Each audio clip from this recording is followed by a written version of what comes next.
Why we should let women have corporate America. Women's takeover of corporate America. An agent in the field of mine, deeply seated in a large multinational, sent me an email he received from the company's Office of Diversity. It was heralding the great success of their initiative to employ and promote more women in the company. They had an arbitrarily set goal of increasing female employment in this predominantly IT/tech male company up to 30%, and even handed out awards to employees that came up with the top 3 ideas on how to get more women on board.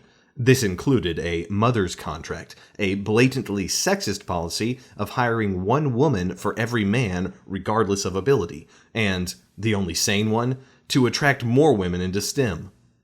You couple this with the recent statement from Salesforce.com's new Chief of Equality Officer, Tony Proffitt. At Ford, quality is job 1. At Salesforce, equality is job 1.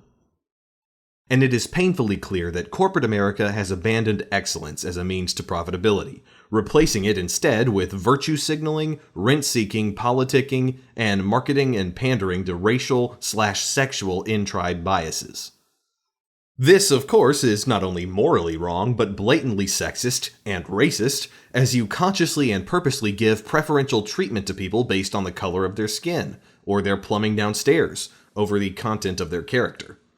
And anybody with an ounce of self-respect, intellectual honesty, a work ethic, and an adherence to true fairness should be outraged at this cowardice and evil.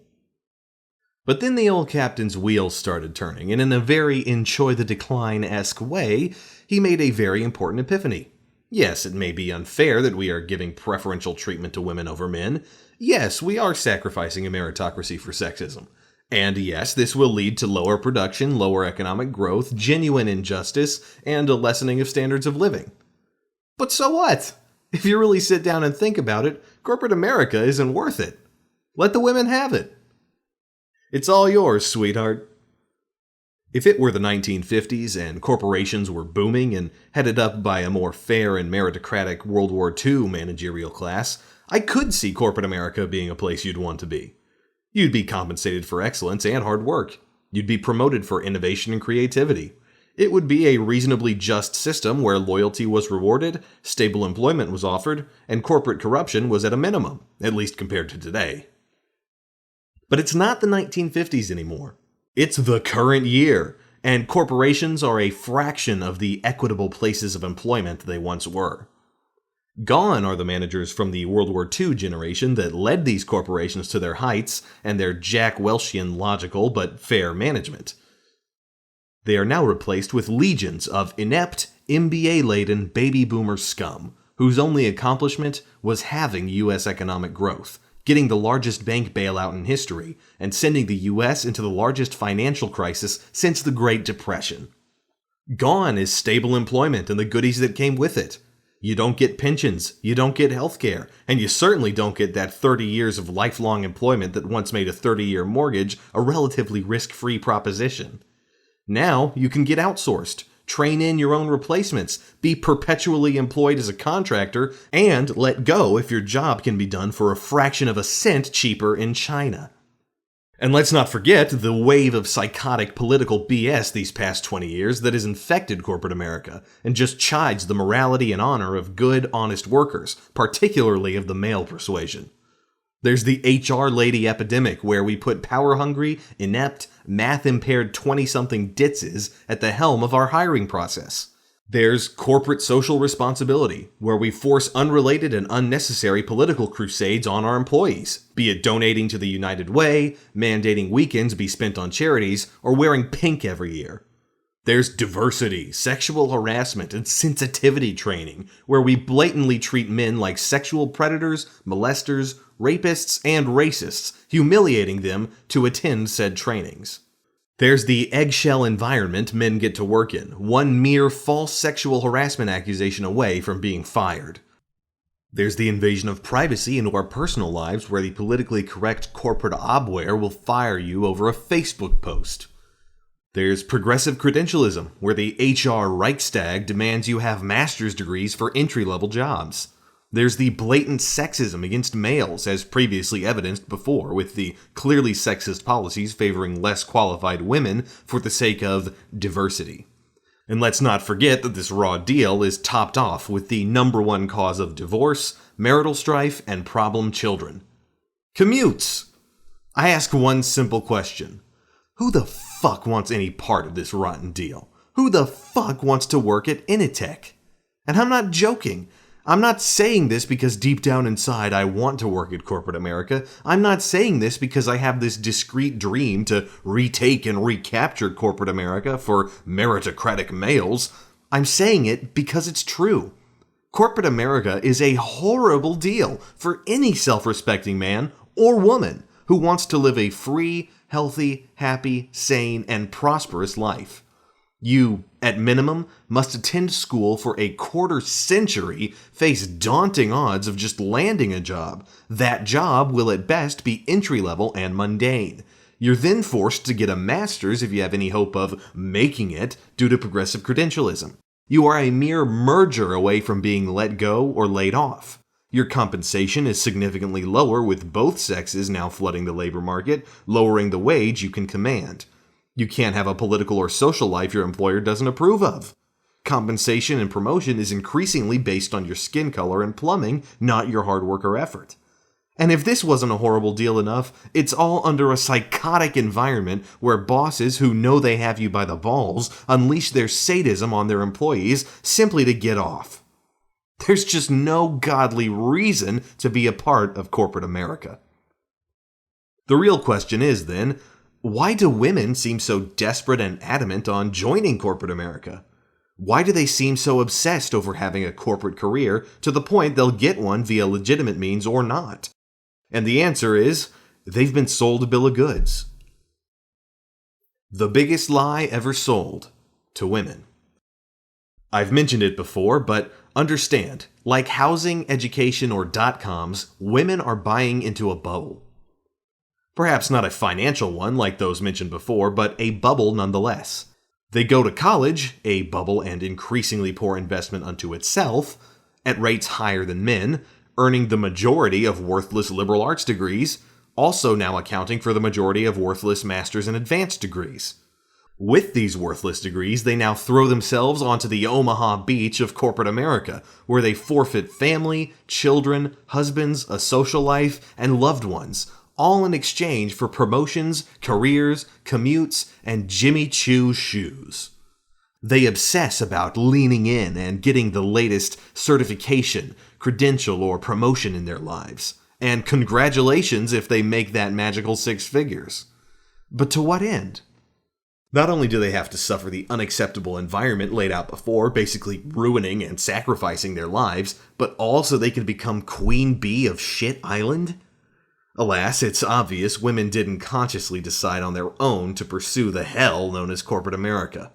They were duped, lied to, propagandized, and fooled into becoming corporate slaves. And any simple logical pondering will come up with the main culprits that misled women into choosing such a rotten deal. First, blame men. Not consciously or maliciously, but men are to blame because I don't think they ever truly conveyed what they endured in corporate America, working a real job to support the family. In the past, traditionally, men went to work, brought home the bacon, and in order to have a peaceful and enjoyable home, they didn't bring back their work with them. The wife didn't want to hear about the conditions of working on the railroad, the loneliness of being a traveling salesman, or the politics of a corporate office, and the man, frankly, didn't want to talk about it either. He wanted to eat a good meal, have sex with his wife, play with his children, and enjoy his free time. This then misled women into thinking somehow that work was fun. And not only was work fun, it was much more fun and rewarding than being a homekeeper, housewife, or a mother. They only saw the financial upside of corporate America, not the labor and responsibility that came with. Second, feminism. The greatest scam ever pulled in the history of humans was not Social Security, nor buying Manhattan from the Indians for some beads, nor Seward's Folly. It was the con job bitter, angry, ugly, jealous, contemptuous women from the 60s and 70s pulled by convincing their prettier, younger counterparts that being a mother or a wife was not real work. It was fooling 3 full generations of women that they didn't need men, and that a paycheck, government or corporate America issued, could replace a passionate kiss from a loving husband and a swarm of hugs from her children. The fact that women are trying to break into corporate America by any means possible, moral or not, sexist or not, while forfeiting a life of staying at home and spending time with their children, is jaw-dropping once you remove the hood of leftist, feminist brainwashing. No sane, self-respecting person would do that back in the 50s, let alone in today's sadistic and enslaving corporate environment. Third, politicians. Like feminists, it is amazing the con job the Democrat Party pulled on women. By making women jealous of what men had and not appreciating what they had, politicians created a problem that didn't exist. They thoroughly convinced women they were oppressed, discriminated against, and that sexism was rampant. And the only way to make things right was by voting in these politicians. Politicians would enforce affirmative action, enforce Title IX, give you a never-ending litany of PSAs and speeches, blasting those evil males for their inherent sexism and privilege, and, as an added bonus, designate the government as your sole supporter and provider, making those nasty evil men unnecessary and obsolete. This propaganda was so successful, it actually overrode women's genetic programming, to the point that they actually believed women need men like a fish needs a bicycle. And if you needed more proof as to the completeness of the job, women look up to and envy the life of one of the world's most miserable women, Hillary Clinton. Women, once again, gave up anything and everything that gave them point and purpose in life, all for a master's degree, a commute, and a cold career in corporate America. And finally, there's corporate America itself. The best thing for corporate America was women entering the workforce. It lowered wages, it boosted demand for their products, now that women had additional purchasing power, and it created demand for a whole new list of products and services. Daycare facilities, additional cars, more gas, more insurance, more dining out, more clothes, more cell phones, more divorce lawyers, more child therapists, more cleaning services, more Ritalin, more lithium, more everything. The amount of material goods and services that families had to buy now that you had 2 workers, no parents, and needed to outsource your child rearing easily boosted their sales by 50%.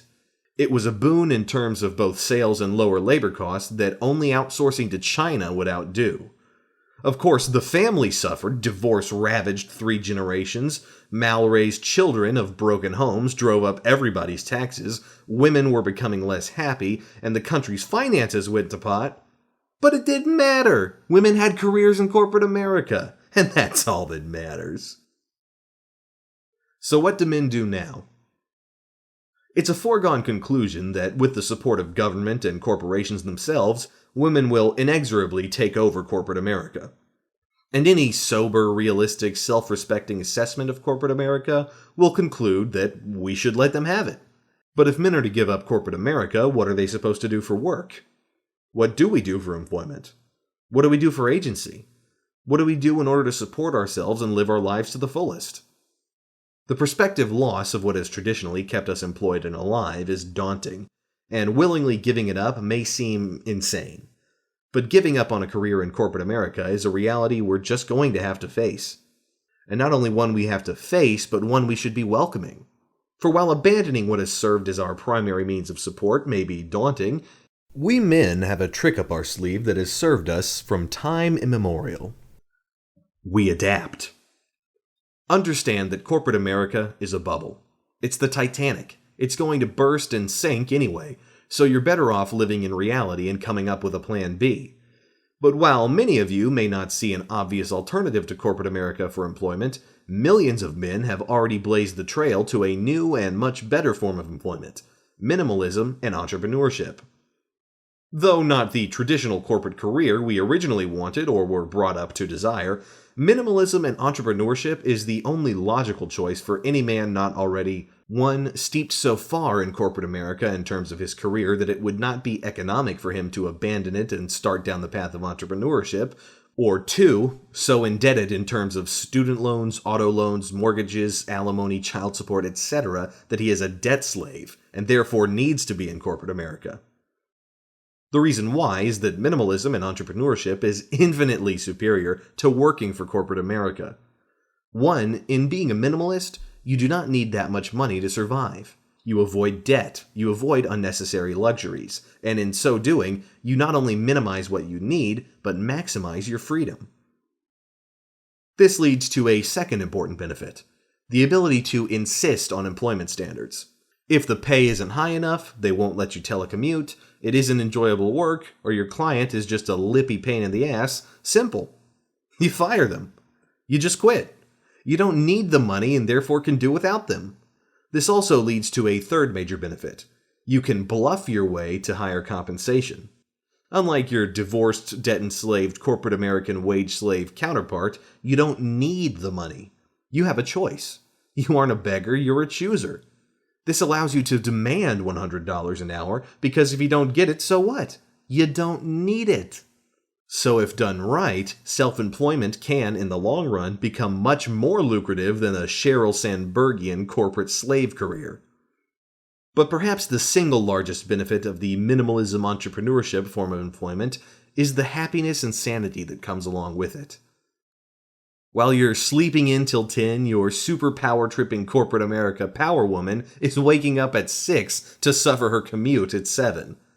While you're at your local bar getting your morning coffee with Bailey's at 11 to answer emails, your rah-rah empowered feminist counterpart is stuck in a meeting, begging the government for more grant money. When you decide you've done enough work at 2 p.m. and it's time to hit the gym, your "you go girl, power moxie" trademark corporate America counterpart is only halfway done with her day. And when your kids come home from school at 4 p.m., you can take them out for ice cream, go swimming with them, give them noogies.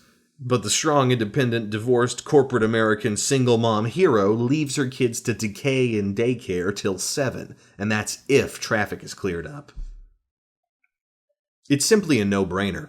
The sad tragedy, for women at least, is that men are one small epiphany away from realizing the wise words of Freddie Benson and Dirty Rotten Scoundrels and switching our historical roles. It was already hard supporting oneself in this world. It's much, much harder supporting a family. But if socialist, sexist, and racist political forces are going to insist on turning corporate America into a childish, insane asylum like today's academia, with safe spaces, mandatory diversity training, and a blatant favoritism of women, forget it. I say it's time for a change. I say let them give us money. Let's live off them for a while. And men can do it. Not just because we're more capable of minimalism, but hilariously and ironically, women have also voted in a huge welfare state. And if they want to be the ones to slave and work away in corporate America, then they can pay the taxes to support the men who just, don't feel like working. Alas, women fought so hard, as well as unfair and dirty, to get ahead in corporate America. I cannot think of a better fate than to let them have it. And the only way to give it to them is to realize that losing corporate America is no great loss, but a blessing. Let women do the work. Let women drive the commutes. Let women waste their lives in meetings and cubes while the world passes them by. I'm going fishing. I'm sleeping in. I'm working out. I'm riding motorcycles. I'm spending time with friends, families, and loved ones. I'm going to enjoy the decline. I suggest that you